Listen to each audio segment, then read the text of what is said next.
আসসালামু আলাইকুম। Polygon education থেকে সবাইকে স্বাগত। আমি ইঞ্জিনিয়ার মোহাম্মদ শাখাওয়াত। ম্যাট্রিক্স ও নির্ণায়ক অধ্যায়ের সেকেন্ড ভিডিওতে সবাইকে স্বাগত জানাচ্ছি। এখন আমরা শিখবো হচ্ছে অ্যাডজয়েন্ট ম্যাট্রিক্স বের করা। অ্যাডজয়েন্ট ম্যাট্রিক্স কিভাবে বের করতে হয়, যদি আমরা ইনভার্স ম্যাট্রিক্স বের করা জানি তাহলে অ্যাডজয়েন্ট ম্যাট্রিক্স বের করা খুবই সহজ।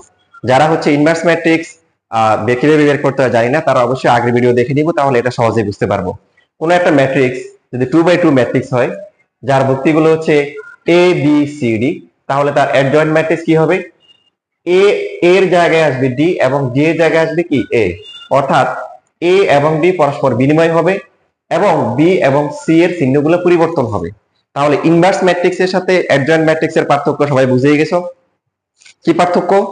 ইনভার্স ম্যাট্রিক্স এর ক্ষেত্রে অ্যাডজয়েন্ট ম্যাট্রিক্স কে নির্ণায়কের মান দিয়ে ভাগ করতে হয়, আর হচ্ছে অ্যাডজয়েন্ট ম্যাট্রিক্স এর ক্ষেত্রে কি করতে হবে? শুধুমাত্র আমাদের এখানে যে ফরম্যাটটা আছে এই প্যাটার্নটা খেয়াল করলে হবে।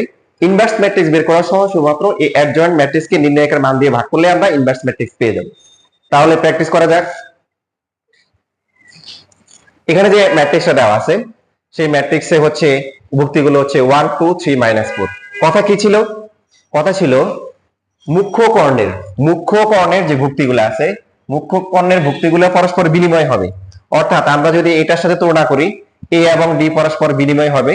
সো এ হচ্ছে 1, ডি হচ্ছে -4। কত আসবে? -4 চলে আসবে কোথায়? -4 চলে আসবে এ জায়গায়। -4 চলে আসবে এ জায়গায়, যদি আসে কত হবে? এখানে -4 হবে। আর 1 যেটা আছে, 1 চলে আসবে কার জায়গায়? ডি এর জায়গায়, মানে হচ্ছে যে -4 এর জায়গায় এখানে আসবে হচ্ছে 1। অবশিষ্ট যে ভুক্তিগুলো আছে তাদের কি হবে? চিহ্ন পরিবর্তন হবে, অর্থাৎ তারা প্লাস থাকলে মাইনাস হবে, মাইনাস থাকলে প্লাস হবে। তাহলে আমাদের ফাইনালি যে অ্যাডজয়েন্ট ম্যাট্রিক্সের আকারটা কেমন হবে, দেখতে কেমন হবে? সেটা হচ্ছে -4 -2 এবং হচ্ছে -3 1। সো আমরা যদি এই অপশনগুলো খোঁজার চেষ্টা করি, সেটা কোথায় পাওয়া যাবে? সেটা হচ্ছে গরুর গ নাম্বারে, যেখানে -4 -2 এবং হচ্ছে -3 1।